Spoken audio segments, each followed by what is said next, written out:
Hallelujah. Praise the Lord. Amen. So, for those who are first-timers here, this church is studying the book of Romans. No? The book of Romans is a very doctrinal book. No? So, you have come, praise the Lord, you have come in a time that the most controversial topic has been done. But we will review. I-review pa rin natin yun, No? Kasi, kuan nga to eh. Kasi nga, ang theme natin, no? Our theme is living in obedience to God by the power of the Holy Spirit. Romans 12:1.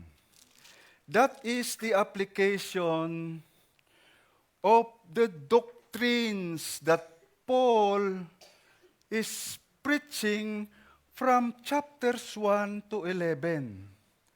Kanya nga, I appeal to you therefore, brothers, by the mercies of God, to present your bodies as a living sacrifice, holy and acceptable to God, which is your spiritual worship.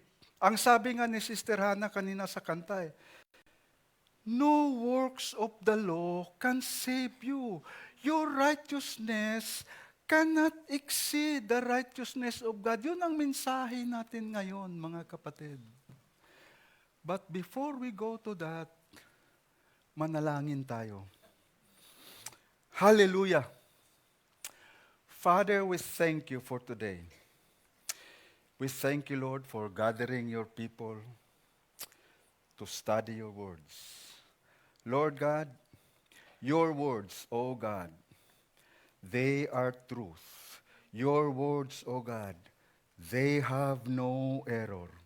Father, teach us, Lord, to accept what you want us to learn from you. May your servant, O God, speak your truth. May your servant, Lord, represent you. Because this servant, Lord God, is of unclean lips, Lord. Father, I am not worthy to stand before your throne. But just as the song that we have sung a while ago, your Son, Christ is enough for me. Lord, we just offer to you this time of study, even as we celebrate the Lord's Supper today. Bless us. May your glory, Lord, shine upon this congregation, Lord. Father, we thank you. We bless you, Lord, in Jesus' name. Amen. Amen. Praise the Lord. So yun, So, we just finished chapter 9, the most controversial of all. Now, we go to Romans 10, verses 1 to 4. Okay?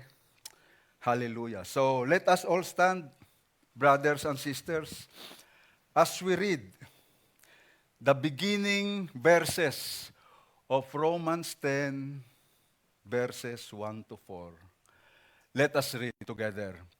Brothers, my heart's desire and prayer to God for them is that they may be saved. For I bear witness that they have a zeal for God, but not according to knowledge. For being ignorant of the righteousness of God and seeking to establish their own, they did not submit to God's righteousness. For Christ is the end of the law for righteousness to everyone who believes. The infallible, inerrant words of God, brothers and sisters. Please be seated. As we pray again, Lord, your words, O God, as we declare, Lord, these are inerrant, infallible words, O God. We humans, Lord, are just your vessels of mercy. Father, may we always be open, Lord God, to your truth, Lord. Whatever you say, O God, we receive it with open hearts. Father, we just seek you with all our hearts, O God. Before anything else is accomplished this afternoon, Lord, once again, we are very careful to give you back all the honor, all the glory and praise in Jesus' name. Amen, amen, mga kapatid. No? So for those again, no? For those again who have been first-timers here, we are studying the book of Romans. Pure doctrine, chapters 1 to 11.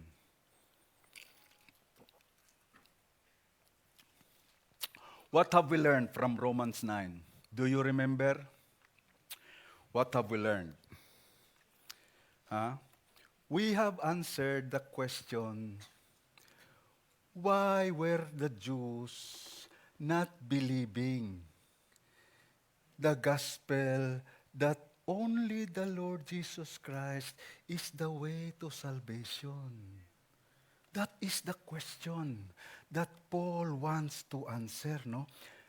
Hanggang ngayon, even until today, the nation of Israel, these Jewish people are not believing the gospel. Kunti lang sa kanila. A few of them are believers, no? Not many of them, no? So Paul is defending because Paul is preaching justification by grace through faith alone in Jesus Christ.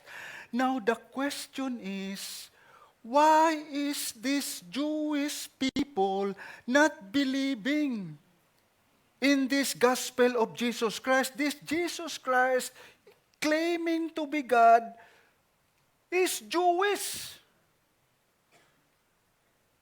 Why would they not believe? Why would we believe in your gospel, Paul, that even your brothers in the flesh do not believe? That is what Paul is trying to explain in chapter 9. If you remember, sabi, hindi nagulat yung Panginoon, bakit hindi sila naniwala, mga kapatid? God was not like, whoa, they did not believe. I have to make plan B. Gagawin ko na lang yung para sa mga Gentiles. No. Because of God's sovereignty, God did not choose everybody to be saved. No? Sabi doon sa, binasa natin doon sa, na kukunti lang, no?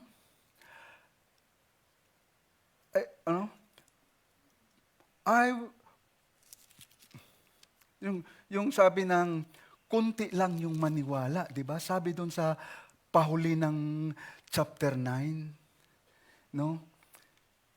If the Lord of hosts had not left us an offspring, we would have been like Sodom and become like Gomorrah.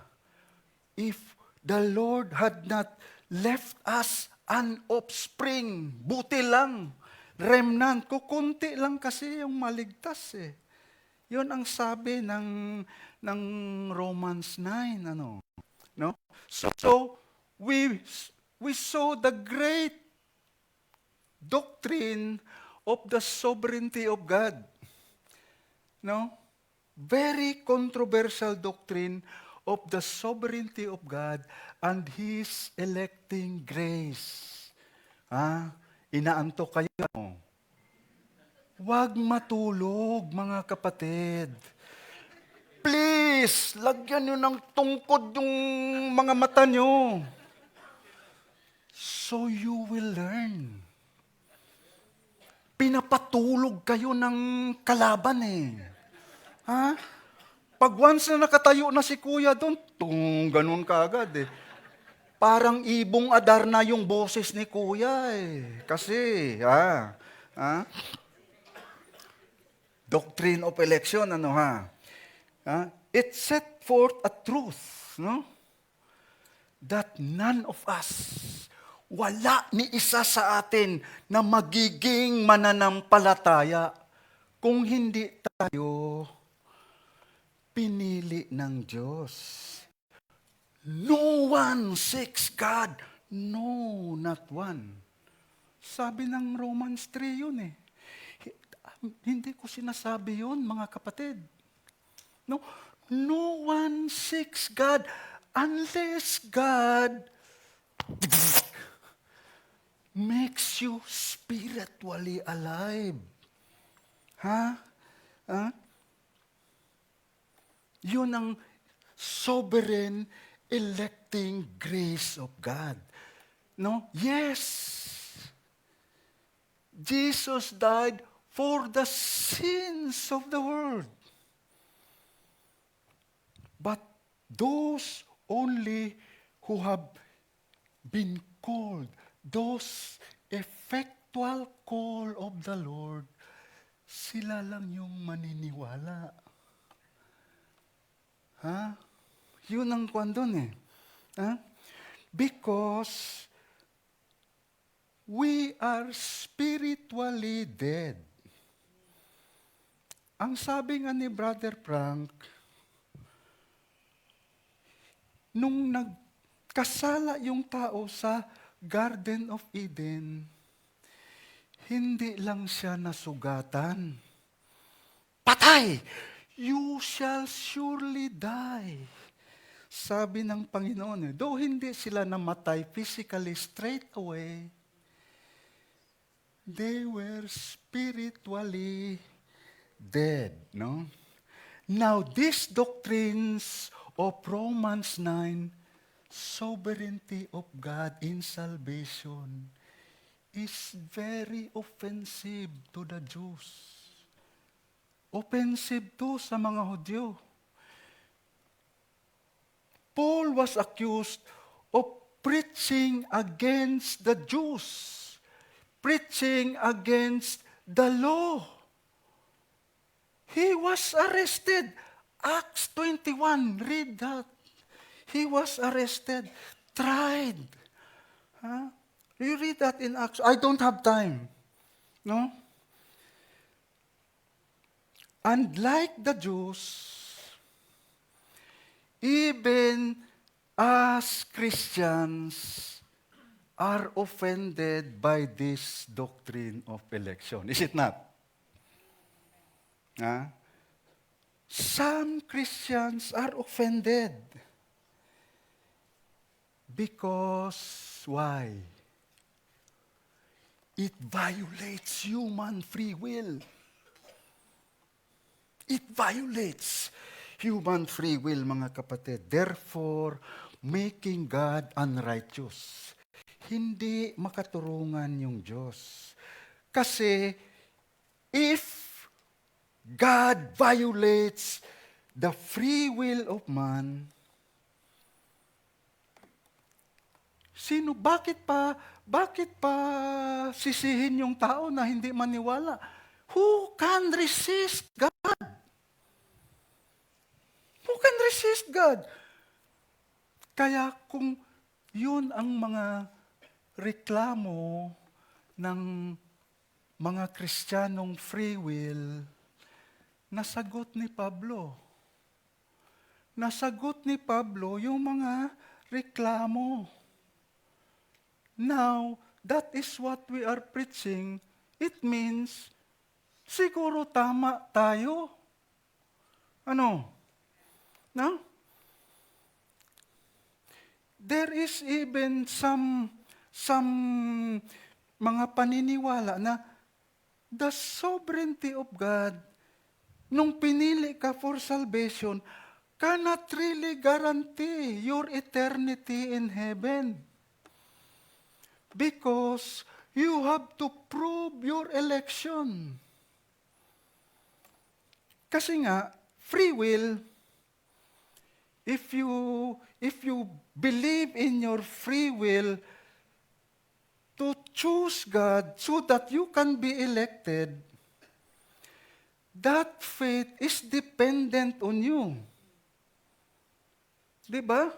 Now, somewhere along the line, you might change your free will. So you will lose your election. You will lose your salvation. Yun ang bottom line din eh. That is not sound theology, beloved. Ang sabi ko nga, God's sovereignty in salvation and human responsibility are two sides of a plumb line. You do not move the plumb line, beloved, no? As I've told you before, naniniwala ako ng free will until I learned about the grace and mercy of God. The sovereign grace and mercy of God, that even my faith to believe in Him, nanggagaling sa Kanya, beloved. Yun ang kwan eh. Yun ang, that's how I perceive that, ano. Now, as we come to Romans 10, we will learn the other side of the plumb line. The verses that we will be studying are simply a continuation of the last portions of Romans 9. Israel's unbelief, is it not? What shall we say then? That Gentiles who did not pursue righteousness have attained righteousness, even the righteousness of faith. But Israel, pursuing the law of righteousness, has not attained to the law of righteousness. Why? Because they did not seek it by faith, but as it were, by the works of the law. For they stumbled at that stumbling stone. As it is written, Behold, I lay in Zion a stumbling stone and rock of offense, and whoever believes on him will not be put to shame. Now, if you remember, we were studying that Romans 9 speaks about salvation.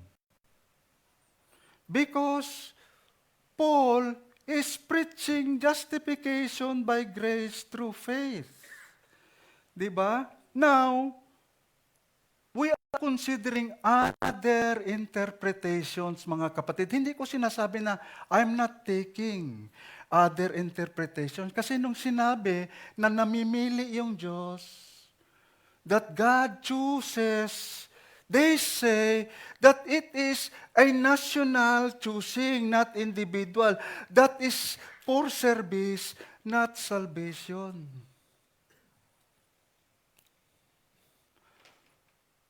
Do we agree with that? Do we agree that paano na lang yung we're not saved, did not attain to righteousness. That is salvation, mga kapatid.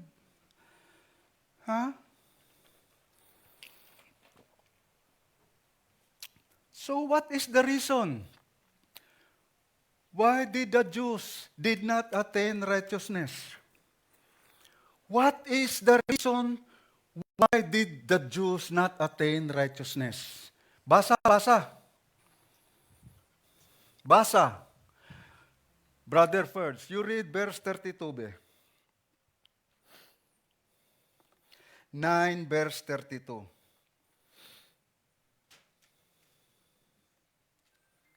Bible study tayo.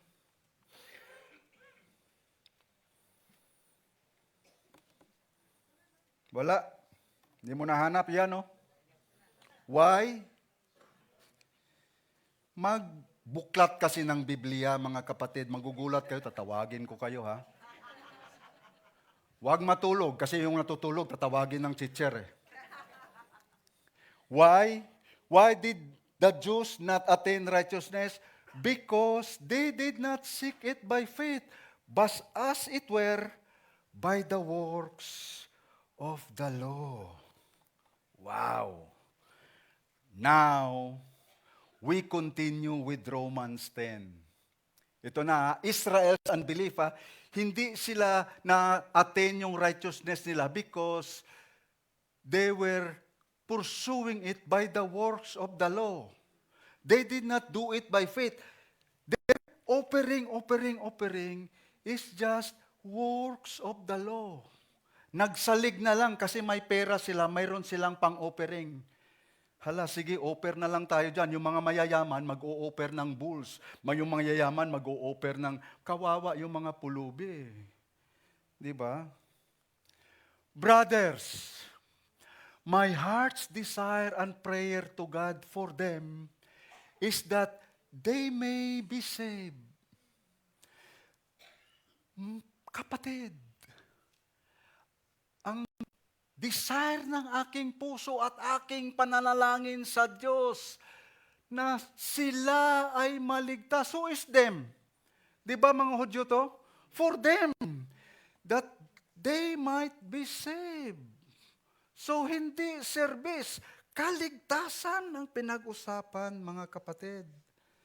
Ha? Anong nanonotice nyo dito? Check your Bibles from chapter 9 until that verse. Anong nanonotice nyo dyan? Ha? What do you notice there? Yung starting ng chapter 9, starting verses ng 9.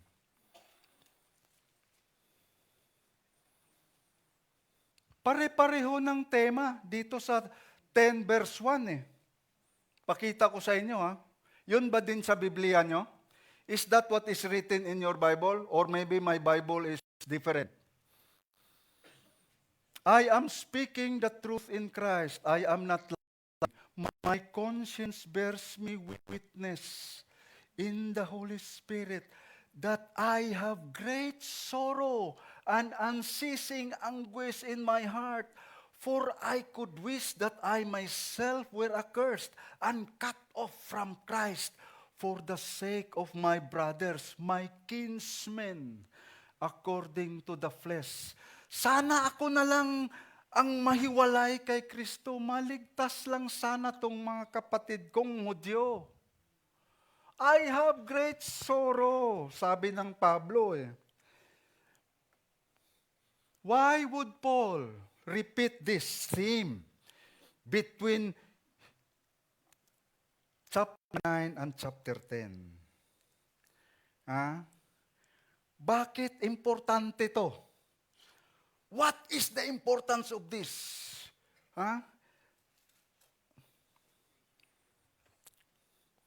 Diba?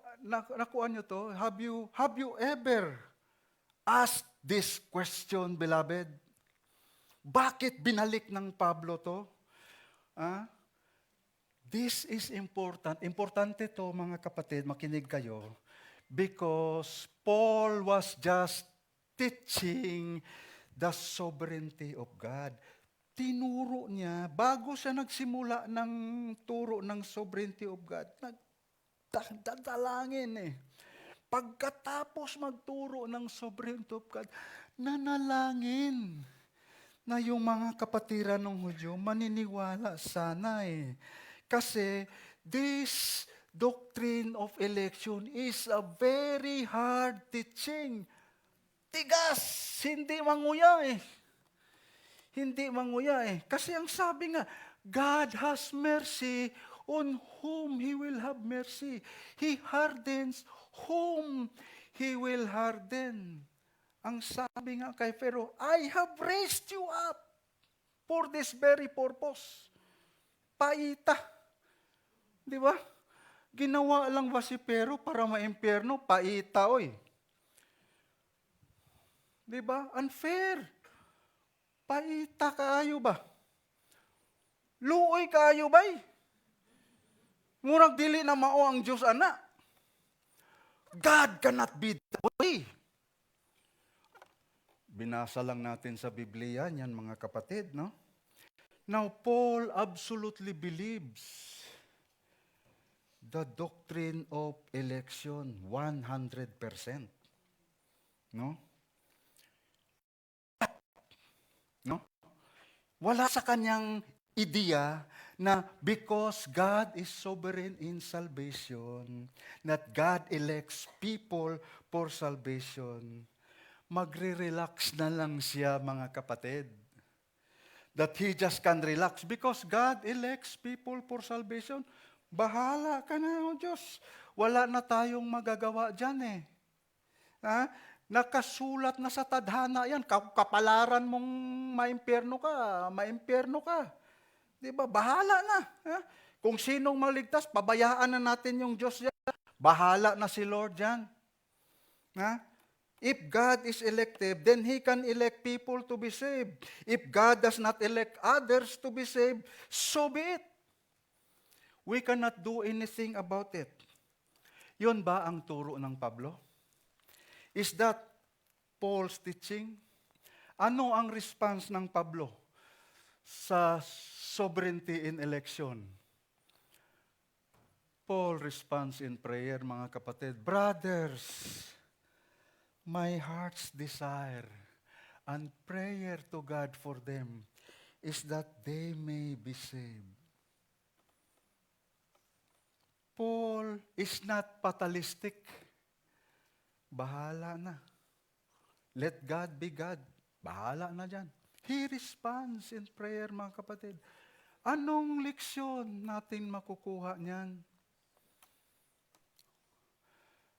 The doctrine of election encourages us to pray for the salvation of the lost. No? Kasi ang ina-argue kasi ng mga against dito sa salvation ng doctrine of election, that what is the point in praying for the lost when it is God who sovereignly elects people for salvation? Ano? Para ke? What for? If God has elected them, they will be saved, whether we like it or not. Di ba? Kung pinipiliin talaga ng Diyos yun, wala eh. Sabi nga ni Brother Michael, gagawa ng paraan yung Diyos yun eh. Kung maligtas talaga yun eh. Di ba sabi ng prayer ni Brother Michael? Di ba? If God has elected them, wala, our prayers won't do any good. No? Prayers for the lost is useless. Yun ang contention ng mga nag-o-oppose ng doctrine of election. Now, ang tanong din naman, kung free will ka, bakit ka pa magpipray for the lost? Na? Ang tao namang nagde-decide, magpipray ka sa Panginoon na, Lord, baguhin mo sana yung prayer will ni Tampulano, baguhin mo sana yung prayer ni ganito, yung prayer will niya. Ganun din. Di ba? No? That is why, ang sasabihin ko, there is no contradiction between God's sovereign election and our prayers for the lost. No? God's sovereign plan includes our prayer and sharing the gospel to the lost. Is it not? Na-remember nyo yung neighborhood outreach ng video?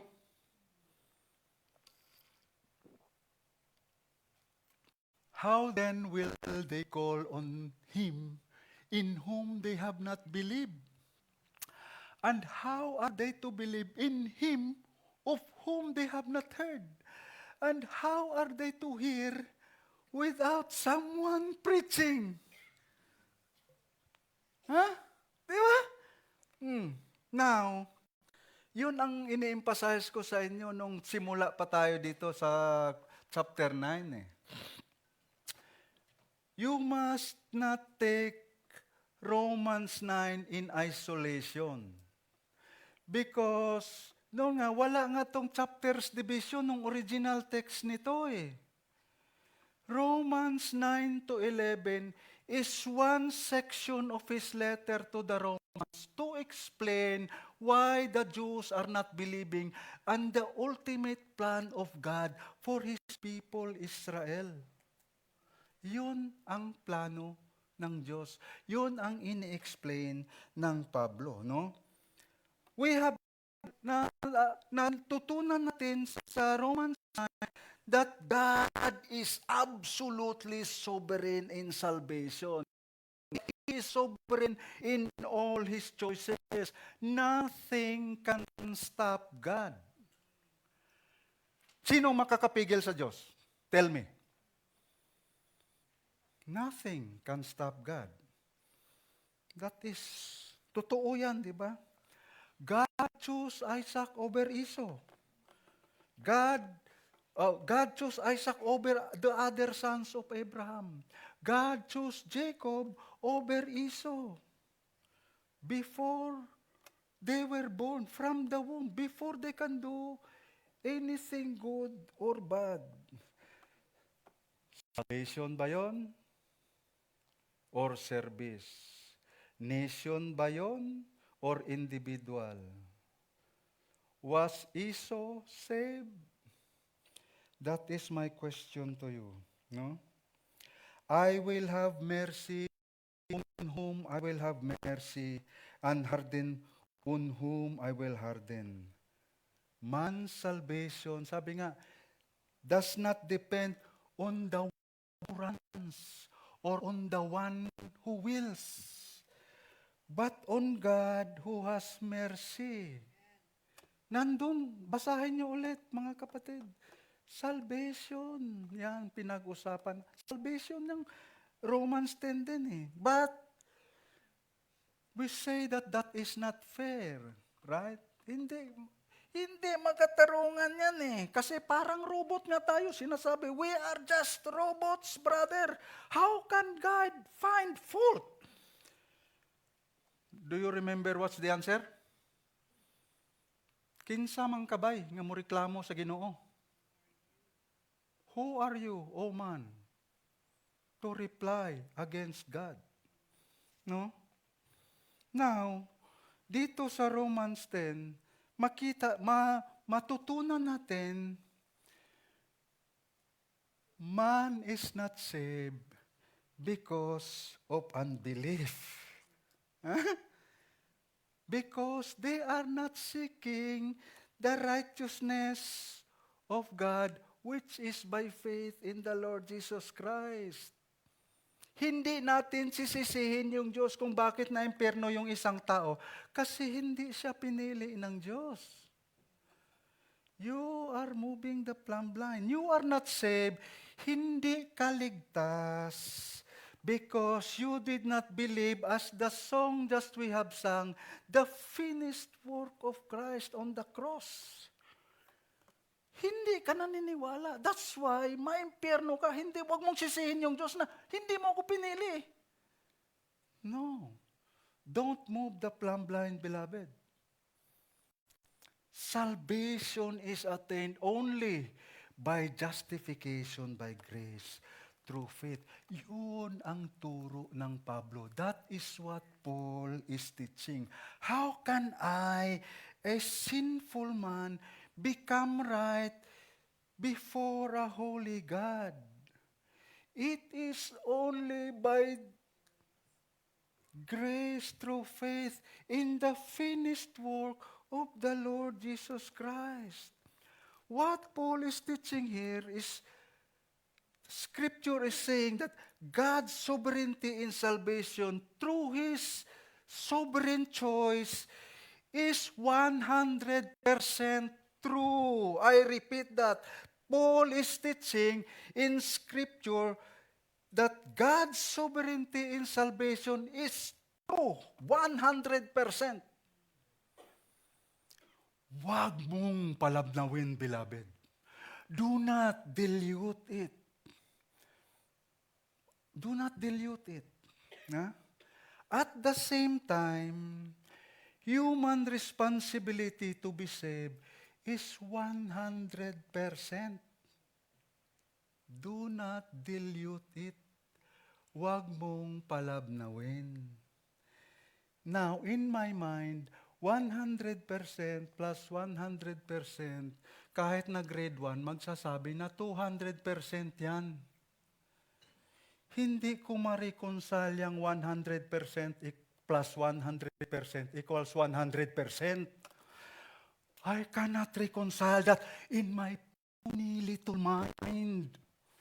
But God is not limited in human mathematics, mga kapatid. God is not contained in a jar. What Paul is teaching here, man is saved because God chose him and because man believed. Iyon eh. On the other hand, man is doomed because God did not choose him and that man did not believe. True? Totoo, di ba? The will of God concurs with the will of man. Nakuha to ni Brother Odek noon eh. The doctrine of concurrence. No? Jacob is saved because God chose him. And Jacob, by faith, believe in God. Nasa Hebrews yun ah. Esau is not saved because God did not choose him. Masakit man isipin. But Esau proved that he did not believe. Di ba? Na-prove ng Esau eh. Na he did not believe. Is it not? Ligtas ba si Esau, beloved? There is a warning in Hebrews 12. 16 to 17. Simulan ko ng 15. See to it that no one fails to obtain the grace of God, that no root of bitterness springs up and causes trouble, and by it many become defiled. That no one is sexually immoral or unholy like Esau, who sold his birthright for a single meal. For you know that afterward, when he desired to inherit the blessing, he was, anong sabi? Anong sabi sa Brother Melvin? Hebrews 12:17. For you know that afterward, when he desired to inherit the blessing, anong sumpay? What is the remaining?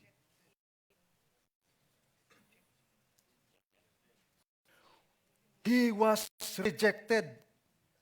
Sabi ni Brother Perch, tama ba yung ano? He was rejected, for he found no chance to repent, though he sought it with tears. He did not find. Esau, unholy man. Can an unholy man go to heaven? He did not find repentance. He did not no room for repentance. Now, kung maniniwala tayo sa Biblia, mga kapatid, maniniwala tayo sa sovereignty of God. Departamento niya yan eh. No? Because of His mercy. But at the same time, hindi tayo pupunta sa extreme na wala tayong compassion sa mga nawawalang unbelievers. Pabayaan mo na yung mga unbeliever na yan. Imperno yung mga yan. Hindi nga eh. Paul responded in prayer. No? Bakit nag-respond ang Paul ng prayer? Why did Paul respond in prayer? For I bear them witness that they have a zeal for God, but not according to knowledge. For being ignorant of the righteousness of God and seeking to establish their own, they did not submit to God's righteousness. They have a zeal for God. Itong aking mga kapatid na Hudyo, mga maka-Diyos to. They have a zeal for God, but not according to knowledge. Ano na naman ang lesson na makuha na natin dito? Sabi ni Brother Michael, ipagdasal natin yung ating mga relatives. Is it not? Kasi yung mga ating mga relatives, mga relihiyoso yun eh. Yung mga Pinoy, relihiyoso yun. Yung mga kurap, relihiyoso sila eh. Nagkukot ng Biblia, brothers eh. We should all the more pray for those religious people who call themselves Christians, yet not have trusted in the finished work of Christ.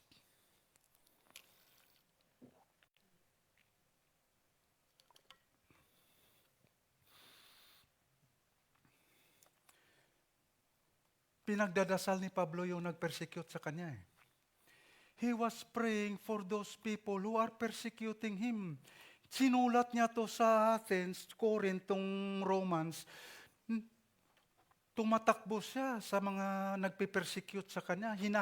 Hinahunting siya nito eh. But mayroon pa nga siyang magandang salita para, they have a zeal for God. But hindi sinasabing, mga irihis tong mga to. Hindi. They have, for I bear them witness that they have a zeal for God, but not according to knowledge. No? Itong mga to, ito yung mga relatives natin, ito yung mga kaibigan nating simba ng simba. Mas mabait pa sa atin itong mga to eh. Ha? Sana kunin ka na ni Lord, ang bait-bait mo. Mabait pa sa atin to. But they might be also the ones persecuting us. They are the ones persecuting us. We must pray for them, beloved, no? Ano, bakit? Because they have a zeal for God, eh. But not according to knowledge. Ano ba tong zeal sa Tagalog? Sino bang may masigasig para sa Diyos. Araw-araw nagsisimba, nagluluhod hanggang doon sa altar.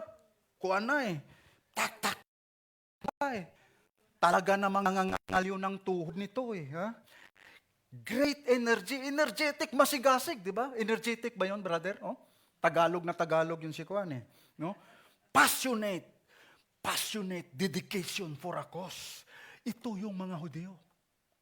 They have a passion for God.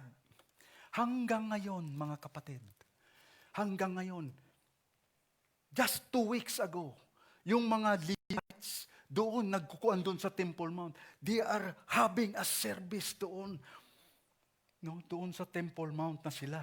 They are so zealous kasi gusto nilang maligtas eh. Kailangan nila ng templo na eh.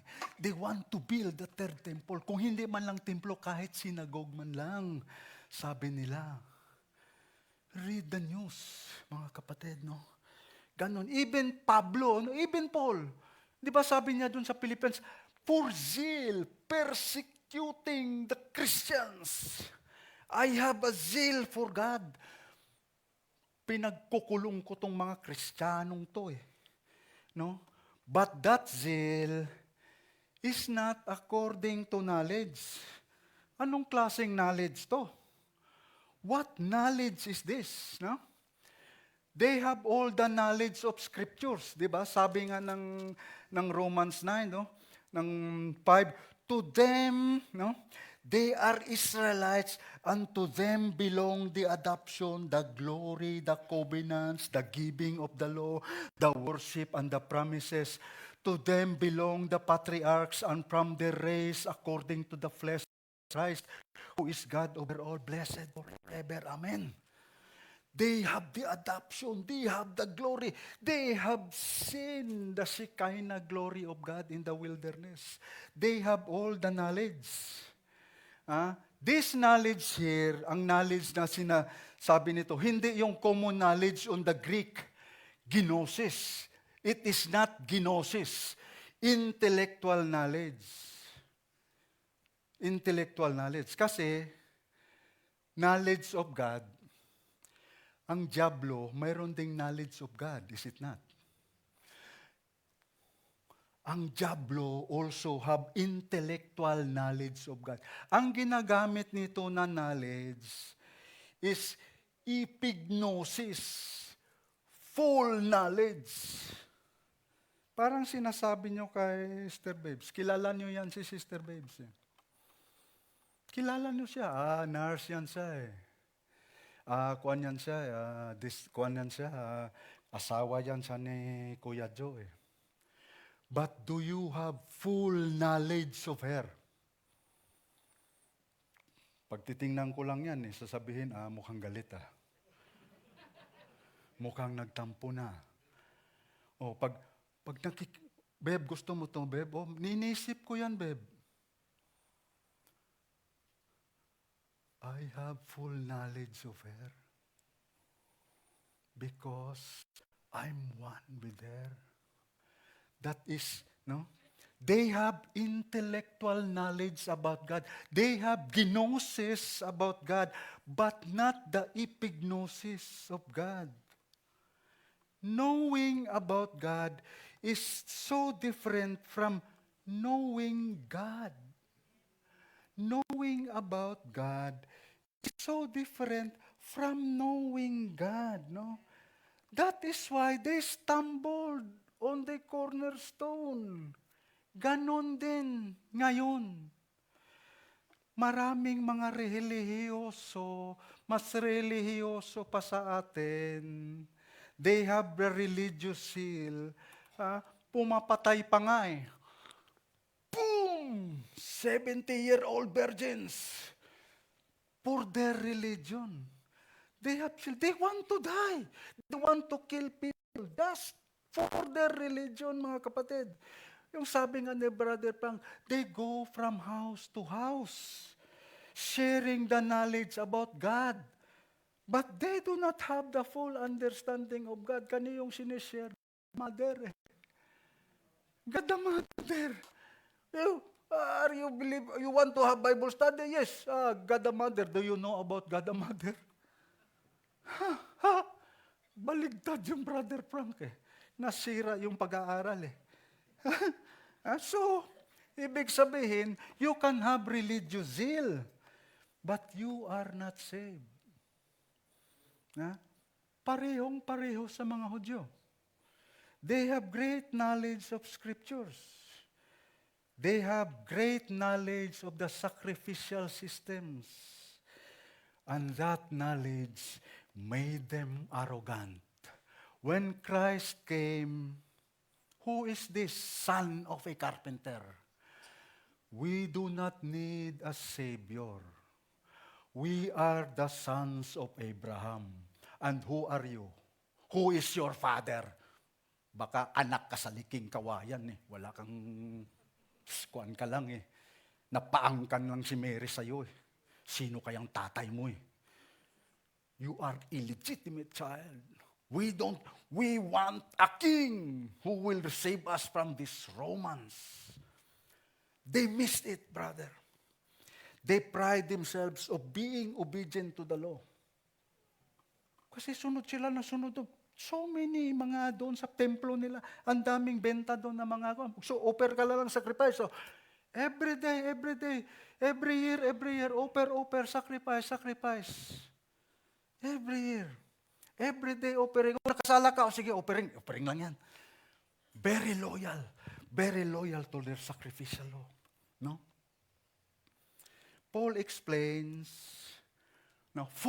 sabi nga ng explanation for being ignorant of the righteousness of God and seeking to establish their own, did not submit to God's righteousness. For Christ is the end of the law for righteousness to everyone who believes. Their arrogance, this Jewish arrogance, made them ignorant of the righteousness of God. For being ignorant of the righteousness of God. The root cause of the Jews' failure to believe in the gospel was their ignorance, right? For being ignorant No? Religious people think so lightly of God's righteousness. That is the most underestimated attribute of God. God's righteousness and God's holiness. This righteousness of God, para kasing matotolerate natin yung okay lang yung kasalanan na yan, kukunti lang naman yan eh. White lie. Di ba, white lie lang yan para walang gulo. O ayos lang yan, naglalay lang ako eh. Hindi yan eh. Hindi nila alam that God cannot tolerate sin. Ha? Kaya nga, nung sa, di ba, nag-lesson tayo ng the anatomy of the church? The most first na ating kuan ng skeletal system is our high view of God. Huwag kang kumpiyansa sa Panginoon, mga kapatid. We must have a high view of God. If you read the Bible, when God magpakita siya sa mga tao, collapse. When you, sabi nga ng Moses, you cannot see my face and then live. God is so holy, you cannot survive. Patay ka. Yung John nakita ng vision, bang, collapse, as if dead. Daniel, when he saw the angel of the Lord, bang, collapse. You cannot see his face. We must have a high view of God, no? Ganon gaano ba ka-holy yung Panginoon? Holy, holy, holy is the Lord of hosts. The whole earth is full of His glory. Buong mundo. Lahat ng sulok-sulukan. Nandyan the whole earth is full of His glory. How holy and righteous is God. Perfect holiness and perfect righteousness. Huh? Your righteousness of God reaches the high heavens. You have done great things. Oh God, who is like you? Oh God, who is like you? Can man's righteousness equal God's righteousness? What is the standard of God? Be holy, for I am holy. Be perfect as your Father in heaven is perfect. Your righteousness, your works of righteousness are just filthy rags before the Lord. Filthy rags. Your righteousness of the Pharisees are just filthy rags before the Lord. Ano tong filthy rags na to? Ano to? Menstrual cloth. To, mga kapatid. Ang dumi niyan, makes them unclean. No? Ito yung problema ng tao, mga kapatid. That is the problem of man. We think God, like we want God to be just like us. No? Ito ako eh. This is me. God must conform to what I think. Because if God does not conform to what I think, mali yung Diyos. Something is wrong with God. If God does not conform with my system of thinking, there must be something wrong with God. That's how we underestimate God's holiness and righteousness. Kaya nga, people are not believing in God because they cannot agree with God like a genocidal God wiping away whole population. Pina-wipe out yung mga Amalekites. Winipe out yung Sodom and Gomorrah. They cannot believe in God who is so wrathful in the book of Revelation. 2/3 patay. Anong klaseng Diyos yan? Wow, can a God-loving God kill all the people? 2/3 of the people killed. If there is a God, why is there earthquakes there in Venezuela? Where is God there? Yun eh. That's the problem of man. Now, again, Paul reiterates the reason of Israel's unbelief. No? Sabi, and seeking to establish their own righteousness, they did not submit to God's righteousness. Alas 4 na mga kapatid. Ano? Sige pa ba tayo? Tuloy tayo ha.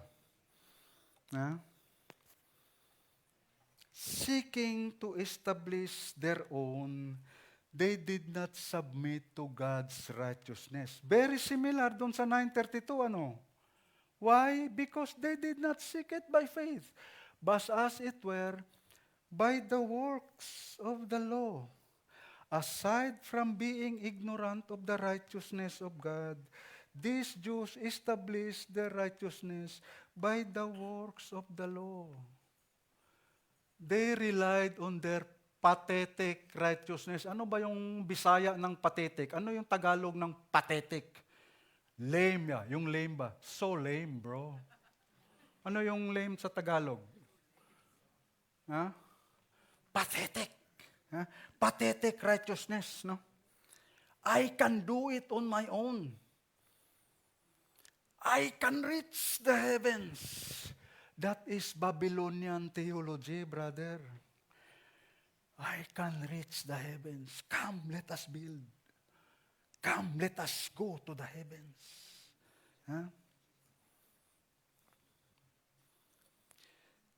God's righteousness can reach the heavens, higher than the heavens. The whole earth is full of His glory. We cannot reach heaven. Sabi nung kanta kanina. Sabi ng Sister Hannah, there is a great chasm, brothers and sisters. Sino pang record holder ng long jump dyan? You cannot jump that chasm. So great a chasm. Ano yung kanta na yun? So great a chasm.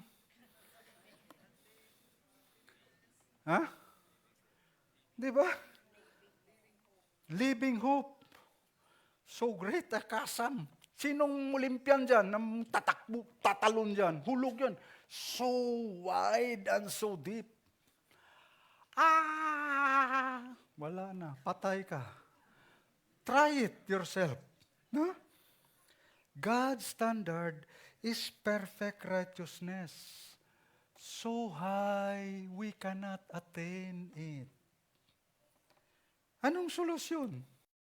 How can I, a sinful man, approach a holy, perfect, righteous God? Submit to God's provision. Jesus Christ. That is, they were ignorant because they did not submit to the righteousness of God provided by this God incarnate who went down, condescended, nagpakababa. Nung kanta, di ba, condescended? Hindi ko sinabi yun, kantahin nyo yun, Sister Hannah, ha? Kasi papara sa mensahe ko, hindi ha. Nagkatugma lang na sinasabi ng Sister Hannah, ito yung mensahe. No?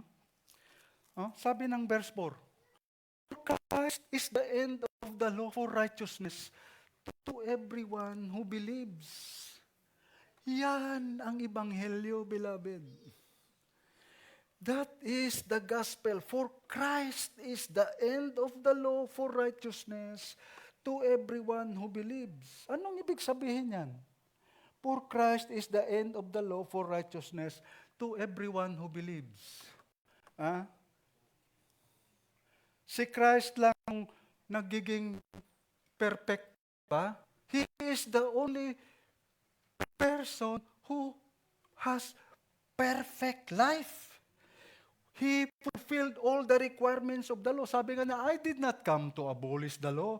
I come to fulfill the law. Jesus Christ fulfilled all the types, all the pictures of the Old Testament. Doon sa mga feast nila, it all pictures Christ. Siya yun. And He satisfied the penalty of sin. Pero hindi lang yun, mga kapatid. Kasi kung sinabi lang, for Christ is the end of the law, for righteousness. Ayos na tana to. Yun na yun. Si Kristo ang fulfillment ng mga Old Testament prophecies. Ang kaso mo mayroong to everyone who believes eh. No? Ang talagang pinaka-meaning nito, for Christ is the end of the law for righteousness to everyone who believes.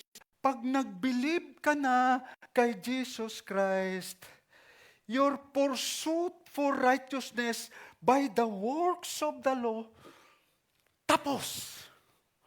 That's the end of it, mga kapatid. Ha? Pag nag-believe ka, kasi for everyone who believes, Christ is the end of the law for your pursuit of righteousness, mga kapatid. Remember Romans 8. For God has done what the law, weakened by the flesh, could not do. By sending His own Son in the likeness of sinful flesh and for sin, He condemned sin in the flesh in order that the righteous requirement of the law might be fulfilled in us who walk not according to the flesh but according to the Spirit. Yan o, red end of the law for righteousness, blue for everyone who believes, and black for Christ. Because God has done what the law weakened by the flesh. End of the law for righteousness by sending His own Son in the likeness of sinful flesh and for sin. He condemned sin in the flesh in order that the righteous requirement of the law might be fulfilled to everyone who believes in us, who walk not according to the flesh, but according to the Spirit. Let's go back further to Romans 3. But now the righteousness of God has been manifested apart from the law, although the law and the prophet bear witness to it. The righteousness of God through faith in Jesus Christ for all who believe.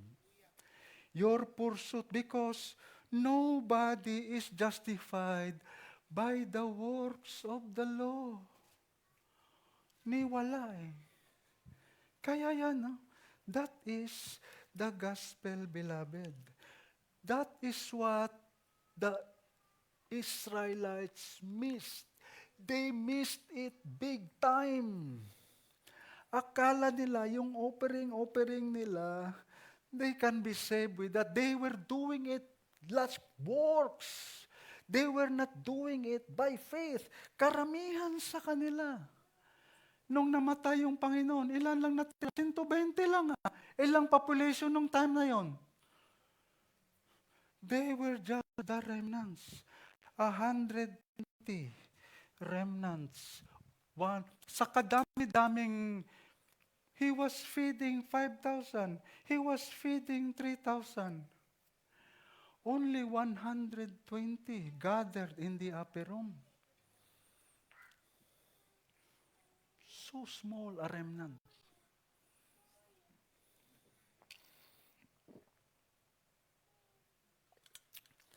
This is the reason of their unbelief.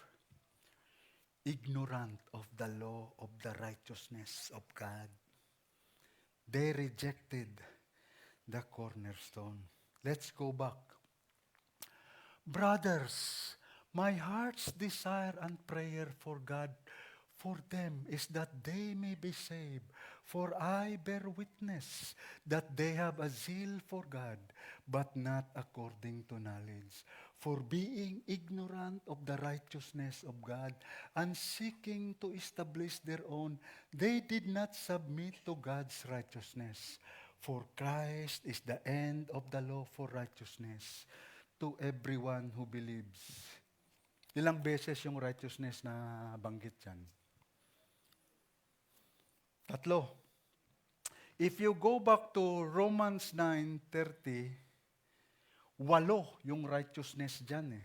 Kasi Israel's unbelief. What shall we say then? That Gentiles who did not pursue righteousness have attained it. That is a righteousness that is by faith. But Israel who pursued the law would not lead to righteousness, did not succeed in reaching the law. Why? Because they did not pursue it by faith. For whereby works they have stumbled upon the stumbling stone. 5 righteousness na, no? The Gentiles who pursue righteousness, 1. That is a righteousness 2. They lead to righteousness 3. We did not succeed. Why? Because did not pursue it by 6. 8 verses. 6 righteousness. No? Balik-balik. Repetitive. Why? Ibig sabihin, important. Balik-balik balik-balik man kadad, balik-balik, nabuong na ko sa imong mga instructions sa time. Buong, nakabuong na. Makabung, ano yung makabung? Sawa na ko sa instruction, balik-balik. Importante kasi ito, Importante ito. This is important, no? We need the righteousness of God to stand before Him. Yan ang pagkakuan yan eh. Now, anong question natin palagi pag nagbabasa tayo ng Romans? What question should we ask always? Ano naman ang pakialam nito sa justification by grace through faith, kuya? What does have to do with justification by grace through faith? We have to understand God's perfect righteousness. We cannot achieve it. You do not underestimate God's righteousness because God is perfect. Number 2, we have to understand that our self-righteousness is filthy rags before the Lord. Your righteousness is lame, mga kapatid. Lame yan. Yung gawa-gawa mong mabuti. That is so lame if you do at works of the law. Now, we have to understand, number 3, that only God can provide perfect righteousness through faith in Jesus Christ. Christ is enough for me. Wala nang iba. Huwag mong baguhin. That is the truth, brothers and sisters. Choose wisely. Glory to God. Hallelujah. Manalangin tayo mga kapatid. Father, thank you, Lord.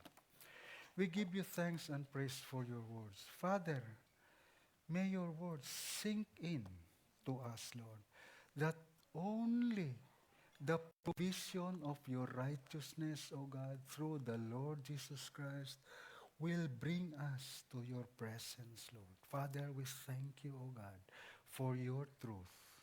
In Jesus' name. Amen. Amen. Praise the Lord. Hallelujah.